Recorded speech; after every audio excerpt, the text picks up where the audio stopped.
rules. The rules say if you touch someone in the face, no matter how hard, how much force, what you mean, it's a red card, right? That's the definition. So both should be red then. But I don't think. I think the initial was just a push in the chest, which is a yellow by the definition. It's as soon as you touch the face or the head that it becomes. It looked like an elbow to the head to me, but Martial was behind him though, wasn't he? It wasn't. It didn't look as obvious. It didn't look obvious that he was going for the head. He just like kind of swung, and like you get that in like that in the box anyway, quite a lot of the times. Okay, I think my passion's going to overtake me, so I'm going to have to agree to disagree. I think you're probably right. Anyway, what was the score again? I forgot. You played well. Yeah, you guys did all right. You got a few goals. Let's see, if you can keep it up for the season. But, well done to Spurs.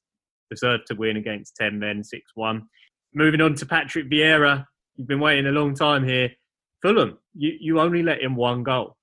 This is their turning point. They've started to let him... a reduced amount of goals, so now they'll start scoring more. You'll see they'll start rocketing up the table pretty soon.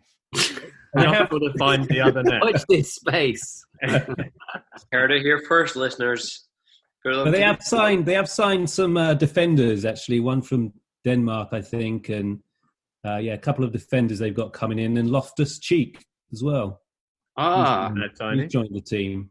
Cool. So, yeah, that was a problem that they haven't had. They just hadn't got anyone in, really. Last time they came up, they got promoted to the Premiership. They spent, 100 million on new players. And this time they hadn't spent anything. So, they've got to get that Premiership quality in to be able to stay up in the league. So hopefully they'll, turn it around a little bit. Nice to hear that, and good point on Loftus-Cheek coming in, because, ladies and gents, we'll be releasing the Game Week 4 review that's coming out today. Next week, we will have a Game Week 5 preview where we'll be talking about all of the players that have come in at the transfer deadline and really, looking at who you guys should be getting in. So look out for our Game Week 5 preview next week. That won't be happening this week because we're going to be looking at the international games first. What we will do, however, is... special, don't we, Jimmy Farrick? Got a special indeed, Sean. Yeah, on Thursday, our new segment, Fan Focus, will be coming out. Captain Russ and I had the pleasure of speaking to FPL Joe. I really feel sorry for FPL Joe. It's not good for you two. You could get away. So either way, that's coming out on Thursday. And FPL Joe, just for listeners, he's finished in the top 1% of fantasy managers in the last 6 years. So we got some intel and tips from him. So look forward to that on Thursday. From there, I think, can anybody tell me what is going on with this season? It seems completely on its head. Is it going to switch? What do you do as a fantasy manager? Has anyone got an answer? Close your eyes and pray. Yeah, I think close your eyes and just pick a team. I think at the moment, play just get a random team in and you'll probably do all right. I like sit and pray, but trying to be a tiny bit strategic. I mean, fellas, you alluded to it earlier, Kevin De Bruyne, second most transferred out. Does it feel like you're better just to pack the midfield with like 7-8 million players where you can get 4 of them and split it across teams and not rely on a few players? Yeah, I think so. I think personally, it's, obviously going for the obvious form players. I mean, Everton, obviously top of the league. Who'd have thought they would be the form team going in? Just they've only made a few signings really, but Calvert-Lewin, Rodriguez. Man City are no longer reliable, and now I'm even thinking, going back to the Liverpool result. Do we double up on Liverpool defenders like we did last year? I think a lot of people are going to start questioning that as well. You're spending a lot of money. I know myself, I know you, Jimmy, as well. I both have Robertson and Trent. I'm even thinking about getting rid of Trent. And he's probably, the most owned defender in the game right now. But just to choose one of them, I think actually Robertson's probably had the better start to the season out of those two. Are we overreacting? Yeah, so it's going to be tricky. And Jimmy, did you have 3 players that all scored -1 point in your team this week? I did, mate. I did blindly. We're going to get into that in a minute. But yeah, I was top of the tree in the minus points this week. Wow. I think we might be overreacting though, boys. Yeah. 1 week, right? Like last weekend, game week 3, Robertson and Trent did me a service. It was only a couple of weeks ago. MVD was saying, I believe it was in MVD was saying, like, it looked like, you know, you should stash in your defence and get your Liverpool players in, because it looked like they were going to, you know, get a few cleaners. Yeah, and then I think, I just think it was just a one-off. I can't see it. I think while Alisson's out, that's the only thing that worries me. While Alisson's out, I don't know how long he's. Yeah, he's out like 4 to 6 weeks. So he's definitely going to miss the Everton game. So I don't know. With Adrian in goal, like you said, MVD, I worry about that, and doubling up on a Liverpool defender, I don't think is the way to go. And I think there's going to be a lot of wild cards being used the next international break. It's typical, you know, we've got a lot of time to think. You can change your squads around, but yeah, it's certainly an interesting start to the season, including you, Pellers, I do believe. With the Wildy, yes, I've done it. I've done it already. It's the Wiener. Go get your wiener out, right? Put your wiener out. As soon as he had another shocker, I was like, right, that's it. I've had enough, and I've had Son in my team like 2 or 3 different times already. I just keep getting him out, and I'm gonna have to get him back in again because he just looks like, you know, you can't really shy away from him. And you just can't ignore these Everton players anymore as well. So I'm definitely going to do a lot of tinkering. And Mahrez disappointed as well, so I've got to get him, you know, as well. It's a good place to jump into our league, the NYC Brit Street Boys League. Have a quick look at how we all did perform. If you tuned in last week, you remember Ricky Pellegrini was sitting top of the table, and I am disappointed to reveal for Pellers, he's no longer top. He's in second.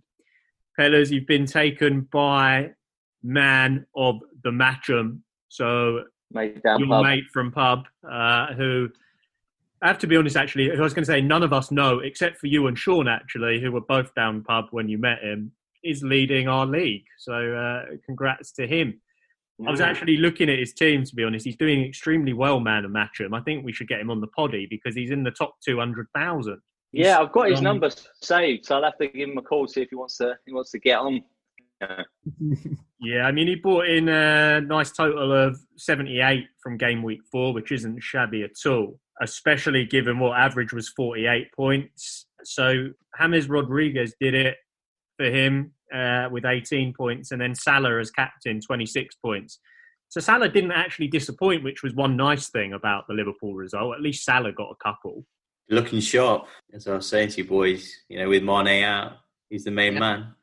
Yeah, he is going to be. I think he's one to keep for the season. Moving on to second in the league, I did just announce it, but Pellers, you are sitting in second.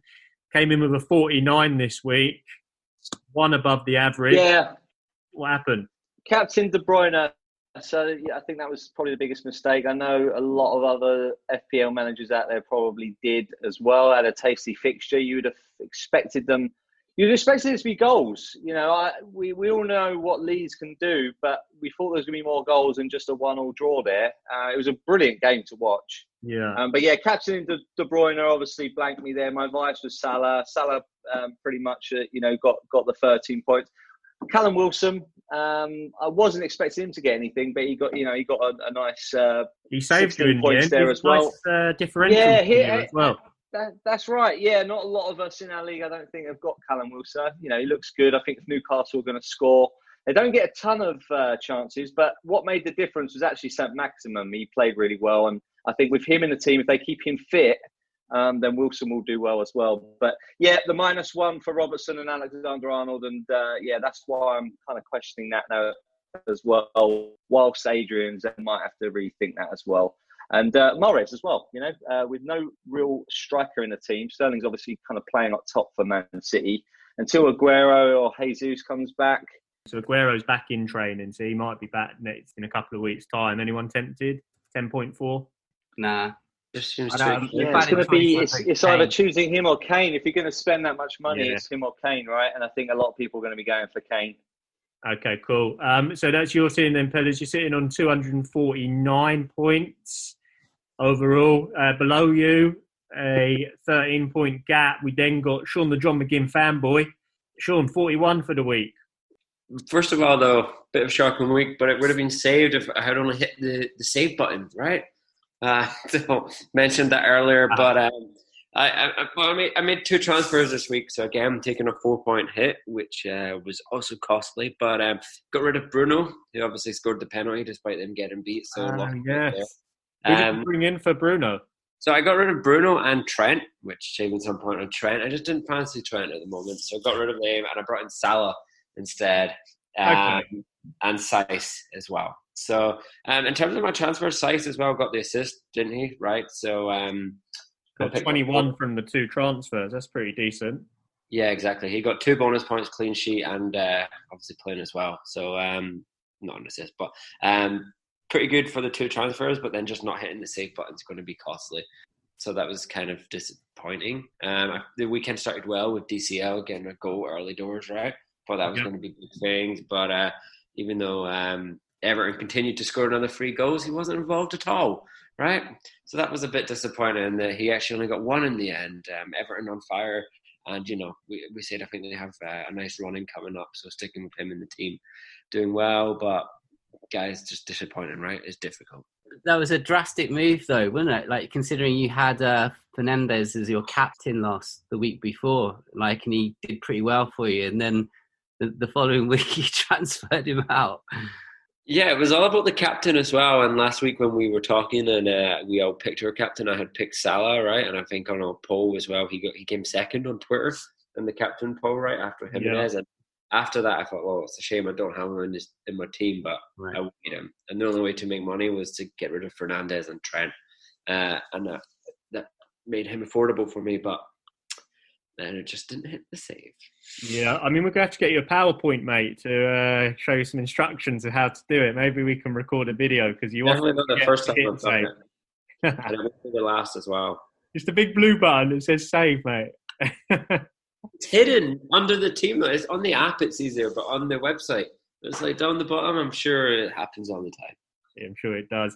Moving on, guys, 4th position. If you tuned in last week, you probably have memories of me celebrating and rising up to the top 4. It was short-lived. I didn't last a week there. I've fallen like a lead balloon, and I've been replaced by Sausage Burner, who's in 4th now. Bad week for him, right? 67 points. I'm sure he's doing some good grilling this weekend. His mouth will be filled with chipolatas, burnt ones.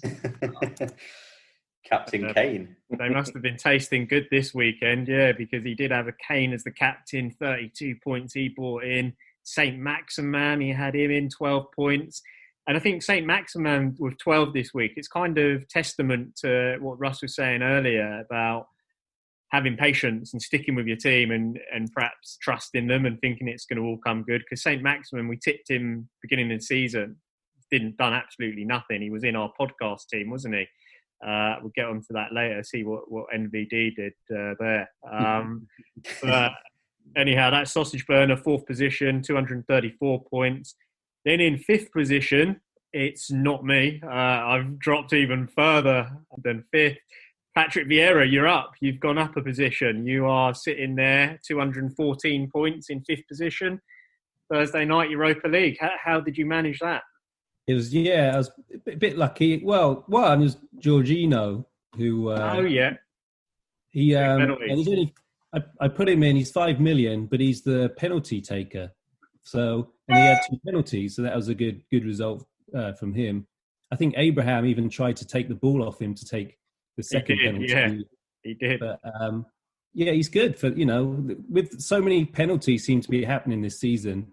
Yeah. We were talking about it on the other week, but he's just he's inexpensive, and then if they ever have a penalty, then he's the one that's going to take it. So he got me a few points. I've got to do a whole 360 on him as well, because I said last week he wasn't worth having, but I'm changing my mind completely, because if you're going to get a 5 million midfielder and he plays and he takes the penalties, it's sort of a no-brainer now. I don't know what I was thinking last week. It's interesting that Lampard is actually playing him a lot. I mean, I know we're only 4 game weeks in, but he seems to be playing him consistently than he did last season. He was in and out of the team constantly. Yeah. Even though he was penalty taker last year. But yeah, this season, I think. Well, it was because he missed one a couple of weeks ago that I was against him. But I've had a brainwave after the weekend, and I think he's a good pick. So